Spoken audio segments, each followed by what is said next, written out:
وہ آپ کھا کے پخانہ بنا کے نکال دیتے، گندگی بنا کے نکال دیتے ہیں، بچتا وہ ہے جو رب کے حضور جمع کروا دیتے ہیں۔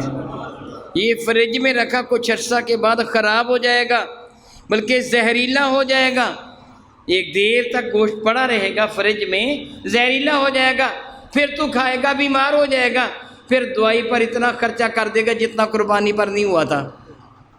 لیکن اگر تو اللہ کے پاس جمع کروا دے گا تو پھر وہ خراب نہیں ہوگا، قیامت کے لیے قربانی تیرے لیے جنت میں جانے کی سواری بن جائے گی۔